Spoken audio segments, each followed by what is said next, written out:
Absurdity is the main thread and weave of my life. Even such common things as fan mail can have its absurd moments. We get a lot of letters, we answer all of them, 10 to 20,000 a year. I can't personally answer more than about 4,000 without losing my mind. But every once in a while, in all the good mail, and it's mostly very nice, you get some criticism. And one day we got 2 letters in the mail that were both criticism. And the first one was written by this woman who was in a readers group. And she said, our readers group recently read your book, The Darkest Evening of the Year. Now this is a book full of golden retrievers. It's about dog rescue. It's a thriller, but it's also got a lot of humor in it. It's a feel-good sort of thriller. And she said in her letter, I have to tell you, I threw up reading your book, so I stopped. She said, but 2 other members of our reading group also threw up and also stopped. I'm looking at, I have to go back to the envelope. Where are these people from? It was Iowa, and I would think there would be a little more stomach in the farming community. And she said, my brother threw up 3 times, but he did finish the book. Then the other letter that day that made me wonder was a woman wrote and said, I like thrillers, I've read them all my life, but I will never read another one of yours. She said, I don't like thrillers, and then she enumerated certain things she didn't like. She said, I don't like thrillers in which people die. I don't like thrillers that have guns in them. I don't like thrillers where bad things happen to good people.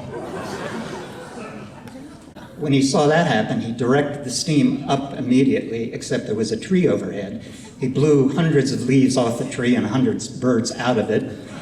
And then the pressure release valve stuck. And I had to run up to it with a hammer. And I ran up to it with a hammer and started hammering it.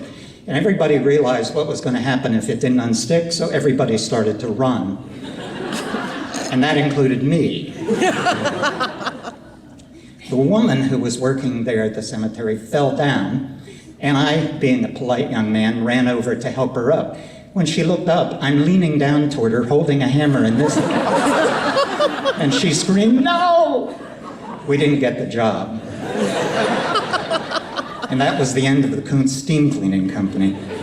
When you grow up in that household, you see absurdity all the time. Some of it was dark, but some of it was funny, even at the time. This is a story I've told a few other times I've spoken, but I like it, so if you've heard it, just think about Jar Jar Binks while I tell this one. First time I delivered a very large book. It was a book called Strangers, and my publisher said, wow, this is a big book, and we're going to have to cut it down, and we're going to have to give you, I think you should have a literary editor, not just a commercial fiction editor. So she sold me on this guy, and I thought, wow, he's going to be fabulous. He'll be the next Maxwell Perkins, and he will be famous writer-editor combination. My publisher said, the book is 940 pages, and I want you to cut 300 pages out of it, and he'll show you how to do that. So in our first telephone conversation, this editor said, the way that we're going to try to cut this is you've got 12 main characters, and we're going to take out 3 of them. And that was interesting thought to me, because all their stories kind of twine together. And he said, but there's a bigger problem than the 300 pages. There is a furnace in the garage of this house. There's an element in the story where people wake up from dreams they don't remember, and they find they've been sleepwalking, and they hide in various places, closets and whatnot. But one man hides behind a furnace. And the editor said, he's hiding behind a furnace in a garage. What would a furnace be doing in a garage? Why would it be in the basement? And I said, well, this is in Southern California, and almost no house has a basement. They're all built on slabs. So the furnace will be in the garage. And he takes that in, but the next day he calls me back and he says, I'm distressed about a couple of things. One is I've discovered if you cut any of these characters, the whole book falls apart. we kind of wish you'd written some of these characters so they could be removed with no damage to the story. And I thought, yeah, I wish I could have written it that way too. It's kind of a fascinating concept. And he said, I'm still thinking about the furnace in the garage. 2 days later, by FedEx, I get this luxury real estate magazine, and he's marked a page, and the page is a house in San Francisco. And I don't know what this is about, except he's underlined in the description of this great mansion that it has a large basement. So he's found a house in California with a basement. So I called him and said, yeah, but you see, the problem is that's San Francisco. We're talking Southern California. You will find some houses with basements up there, and especially a mansion, but this is a tract home here, and it wouldn't have a basement. So we get to the point where they finally grudgingly publish the book as written, and you get typeset proofs in advance, and he says, I'm sending you the typeset proofs, and you know, we can still make changes. It isn't too late.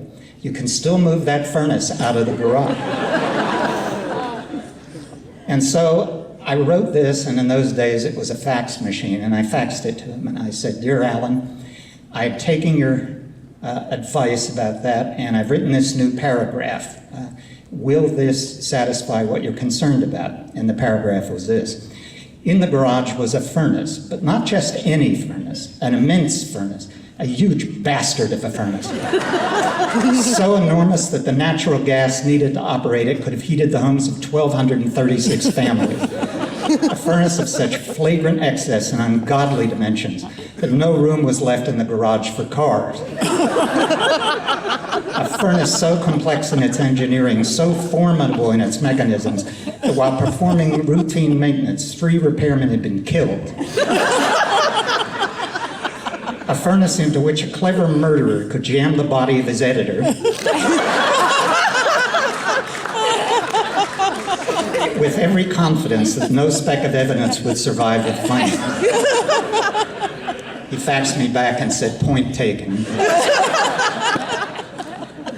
Absurdity in a writer's career sometimes strikes at other places it would seem not to be filled with absurdity. One of those is a book tour. I was on a book tour when I was published by Knopf, and it was the last book with Knopf. They didn't know that, but I did.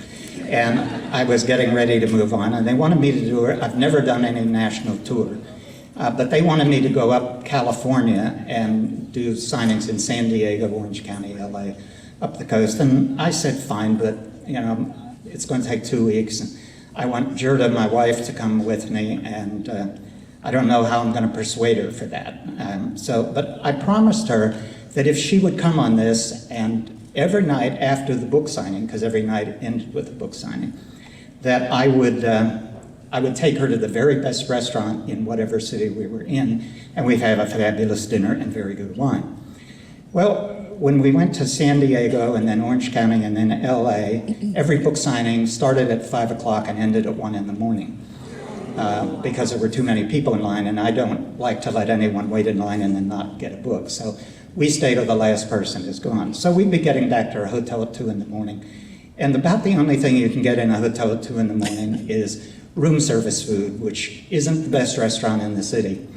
And then you've got to get up in the next morning. So we got to Santa Barbara, and I said to her, now this is small. It's not like where we've been. It's a smaller city, and there won't be that many people. And we pulled up in front of the bookstore, and there was nobody out front waiting in line. And I said, see, this is just perfect. Except when we walked through the door, they had everybody lined up and down the aisles of the store. And it was an independently run store, and the woman who ran it with an iron fist. And she had the author's table sitting further up front than people were allowed to come. She kept the first person in line 20 feet away from the table. Well, one of the good things about keeping people right up to the table while you sign is that everybody has questions, and some of those second, third, and fourth, or fifth in the line can hear the answers you're making to questions before them, so they're not going to always be asking you the same ones over and over again. And I said to her, can't we have those people come right up to the signing table? That'd be so much better. And she said, I can't do that. I can't do that. They'll just run wild. What the hell kind of clientele is it? And I tried to persuade her and she was adamant. And I said, I turned to Gerda in moments like this because she's very diplomatic. But before I turned to Gerda to get the people up in line, I said to the woman, sort of semi-sarcastically, thinking she'd know I was joking, I said, yeah, I can tell by the look of them, if you let them get close, it'll be a Holocaust. She got very solemn and said, there's nothing funny about a Holocaust. And I said, no, ma'am. And Gerda got the people up to the table. We got out of there at 1 o'clock in the morning, and Santa Barbara, those days, was a quieter town. And the only place we could eat was in the bar at our hotel, and we had, by the time we got there, half an hour to get a cheeseburger. And there was a reporter who was trying to do an interview with me who had stayed through the whole book signing. So the reporter came to dinner with us at 1:30 in the morning in the hotel bar. I'm still married, by the way. The next place we're going was Half Moon Bay. Now, Half Moon Bay is a town of 10,000 people, sort of out in the middle of nowhere. It's 45 minutes from San Francisco. And we got there 5 minutes before the signing was to start, and I told her it's a little nowhere place, and it was also a combination tobacco shop, bookstore, and video store. So I took that to mean that they didn't sell a lot of books here. And however, when we slid into the parking place at high speed, because we were running late, I looked around at all these shops and I said to Gerda, do you see the place? And she said, I think it's where those 500 people are waiting. And she said it with a sort of animosity in her voice. And as we walked through the door of the store, she saw these huge trays of homemade chocolate chip cookies. And they looked fabulous. So she said to the owner, what are those? And he said, we're giving them out to people who have to wait in line as a thank you for waiting. And she said, could you save 2 of those for me and 2 for Dean? And he said, oh, absolutely. So again, it's 1 o'clock in the morning as we're getting out of the signing. And she says to him as we're leaving, do you have our cookies?